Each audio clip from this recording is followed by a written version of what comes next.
Hi, this is Ruby Tate, Claims Manager of the Industrial Commission of Arizona. I am re-recording the 10/6/2022 webinar regarding the new statute A.R.S. 23-1061N. Our original copy had some technical flaws in it, so we wanted to redo. And we also added in some more of our Q&As we received after the meeting. So let me show you. So first, we're going to start with a overview of the statute. What the statute is, what the statute isn't, how to report, and then the Q&A portion has been integrated. So legal disclaimer, these are recommendations. They're not to be construed as legal advice or direction. Please consult with your attorney. So this is the full statute, and then we're going to break it down into little bits so it's understandable. So this applies to insurance carrier or self-insured employer. When an insurance carrier or self-insured employer receives a written notification of an injury from an employee who was injured and intends to file a claim for compensation, the carrier must forward the written notification of the injury and intended claim to the commission within 7 business days and inform the employee of the employee's requirement to file a claim for the commission. Now I'm going to break this down even further, but we're going to just start with insurance carrier or self-insured employer. This is who this statute applies to. The employer still needs to complete the employer's report of injury. That is a separate statute. So we're just talking about where the carrier or self-insured employer is now expected to act. And this includes TPAs because you are acting on behalf of that insurance carrier or self-insured employer. So I spoke on the written notification of an injury from an employee who was injured and intends to file a claim. So what do these 3 things mean? So we're going to go into written notification of an injury means literally that the employee is contacting you and saying that they were injured. And that means specifically injury by accident. That's just a general insurance term. You can't be injured on purpose, right? Like it has to be an accident to be covered by insurance. So there's some sort of injury. And injury means, in insurance terms, that there's a potential for a loss, which means somebody has to spend money somewhere. That's my favorite way to phrase it. But that means that they need medical treatment, possibly now, possibly in the future, time lost from work. It would not include incident only. Incident only doesn't result in a loss, which means nobody needs to spend any money. If somebody has a Band-Aid and they're able to go back to work, you're just fine. That is an incident only. That's not considered an injury. But you want to approach this with an abundance of caution. So we've got the next term, which is intends to file a claim. Now, the statute doesn't give us a lot of guidance on this, so we are, gathering. We're gathering the intent of the statute for intent to file a claim, and really, the question comes back down to: do they need treatment? Do they need medical treatment now or possibly in the future? Are they missing time from work? Again, would not include incident only. Another way to break this down, I'm going to talk more about this, is that they haven't already filed a claim. So they're intending to file a claim, but they haven't done it yet. So the payer, when that payer receives the written notification of an injury from an employee who intends to file a claim, now the insurance carrier or self-insured must forward the written notification of the injury to the commission within 7 business days. This is the first action that has to be taken. So 7 business days. So what is written notification of an injury from the commission to the commission? So it could be an email from the injured worker. It could be a text message. A lot of employers have text messages, especially your big ones. It could include just a letter, so it's not the 101 and it's not the 102 or 407. 101 is a separate requirement of the employer. So this is a different requirement, but it's not the 102 or 407. The 102 or 407 are legal filings of a claim. So that satisfies the injured worker's requirement to file a claim should they choose. So that is not the 102 or 407. So if they did file the 102 or 407, the statute wouldn't apply because it's not an intent to file. They actually filed. So first, the carrier receives that written notification. They forward it over to the commission. And the next step is they need to tell that employee their requirement to file a claim. Now, I think it's important to know that what brought about this statute is that there were several workers' compensation applicants, several injured workers who were injured and were in contact with their insurance companies and were never told to file a claim. And they got in touch with their lawmakers in their area, and this statute was born of that failure to communicate with the injured worker. So, what you do does impact people every single day. So it's important that we comply with this statute, and this does have real life consequences. So your next step is to make sure the injured worker knows of their requirement to file a claim with the commission.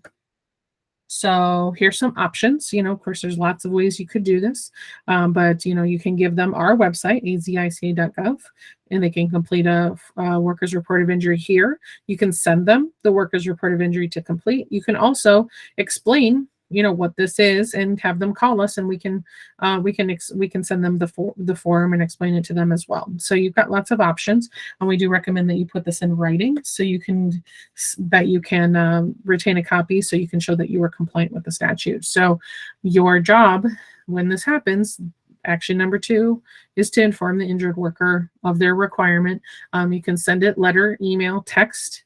Just we recommend in writings and retain a copy just so you can show compliance with the statute. So if you do not, and I'm assuming you're the carriers here, that if you do not comply with the statute, then that 1-year period for timely filing is suspended.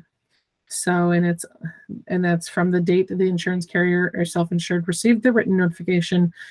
So you also, another consideration to take is the potential for bad faith unfair claims processing allegations.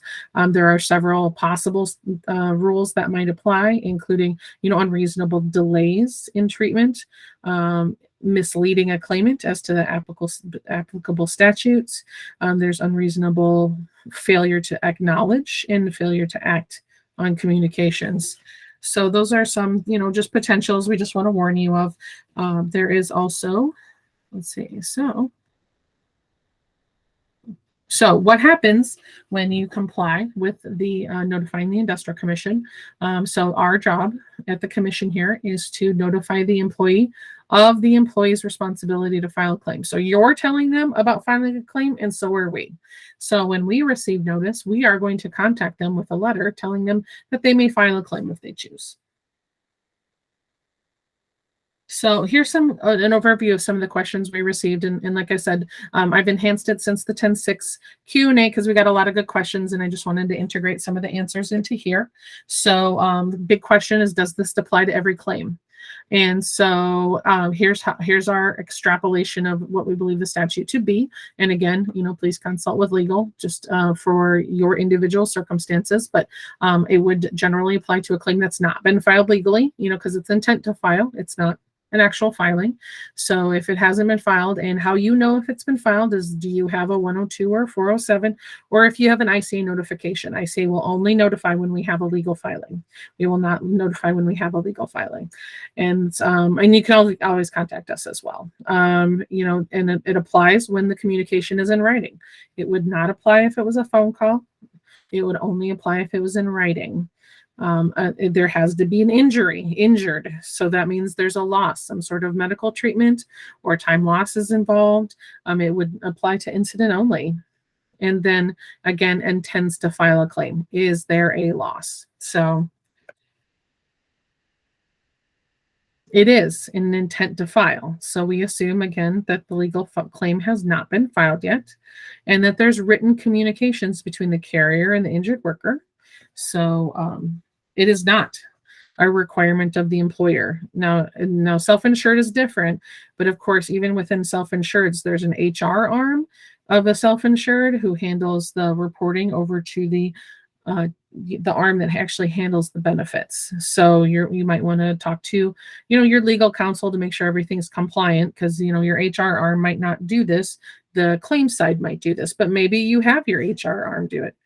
So it's going to be up to your business processes, but just keep that in mind that the self-insured employer acts as both the payer and the employer.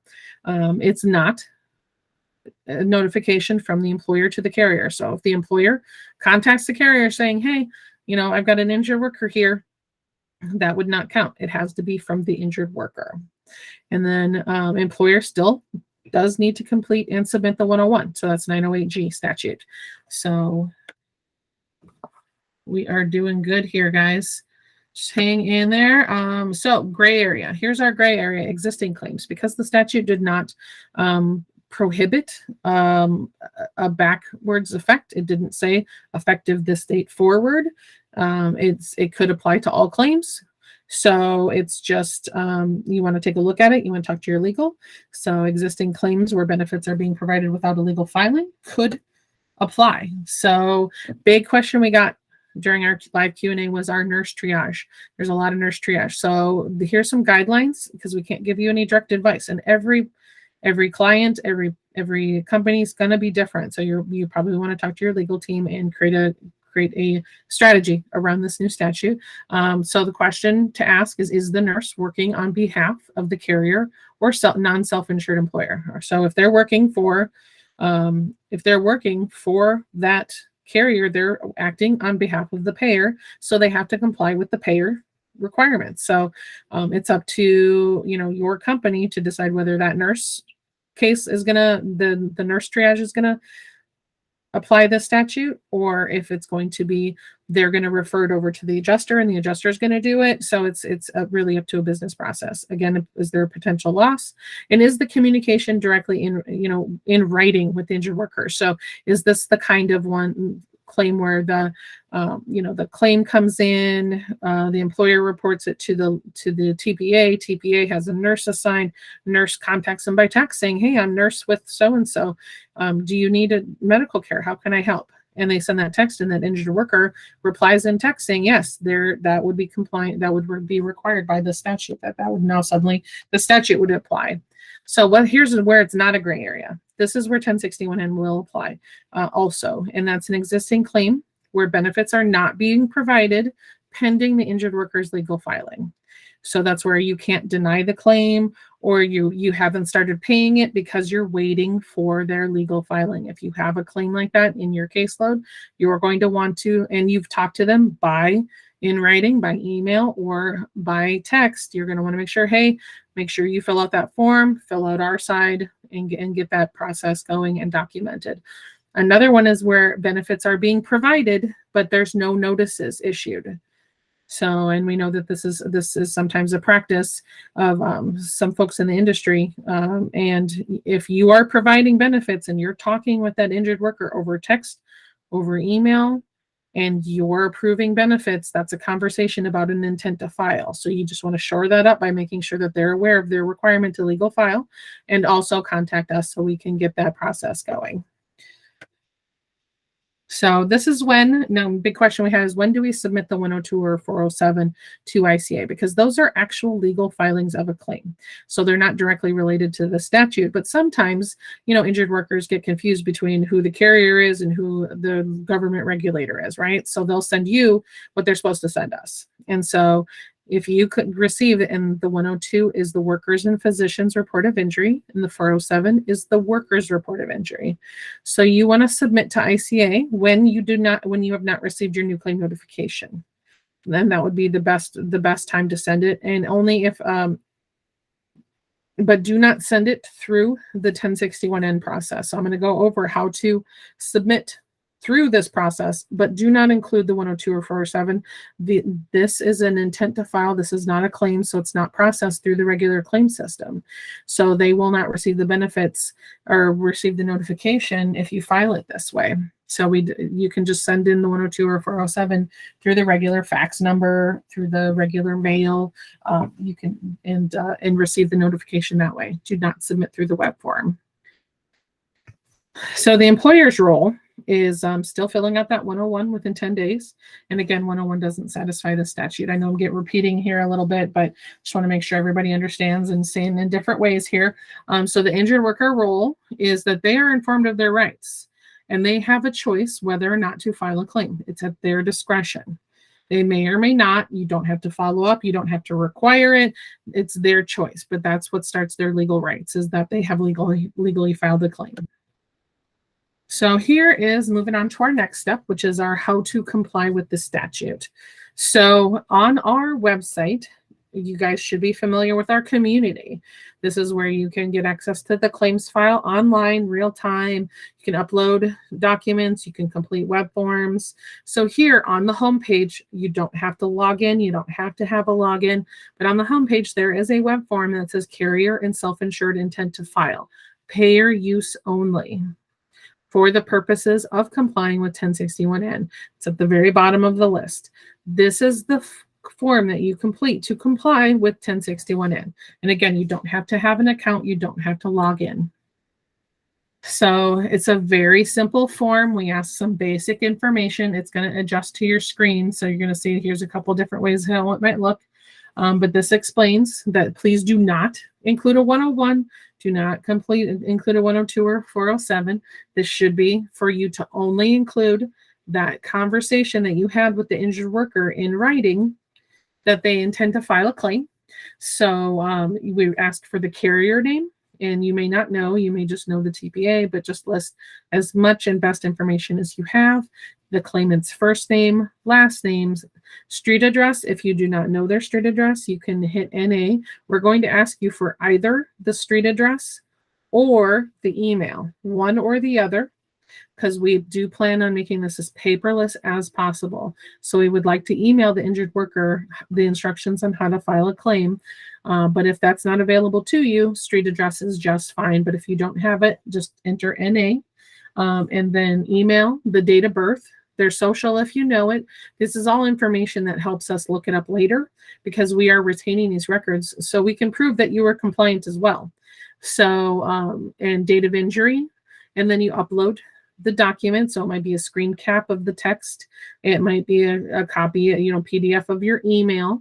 And then we want your the date of injury. And sometimes that's not known, especially when it's an intent.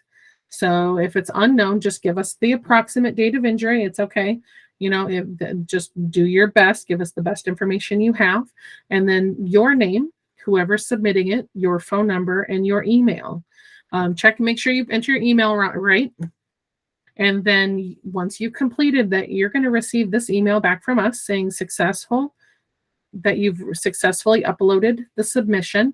You're including the date, time, claimant information, and the name of the file that you had uploaded. So you're going to receive that. You can put that in your file to ensure that you're compliant. So part of the commission process is our records are going to be searchable. Like I said, it's separate from our claims system because they're not actual claims. They're just reporting of an intent to file. So there's an assumption that there's no claim yet. So keep searchable records and also send a letter to the injured worker to complete a 407 so they have their legal rights. So again, we do recommend that you maintain a record to prove compliance, and then maintain a record of the commission submissions, maintain a record of the injured worker submissions. So you're retaining both what you've sent to ICA, you're retaining both that email that you sent to the injured worker, letting them know that they should also file a claim. So we do have some resources aside from this webinar. We have some resources available to you. There's a chapter on this in our brand new 2022 claims adjusting manual that was just posted in August. So that's on our claims division website under adjuster training. And that concludes my presentation. So please, if you have any questions, you can always reach us here at the commission. Our phone number is 602-542-4661 and just select claims division. You can also email us general questions at claims@azica.gov. Lots of us there monitor that email address so we can make sure we can get back to you quickly. So have a great day. Thank you for joining. Thank you for listening. Take care.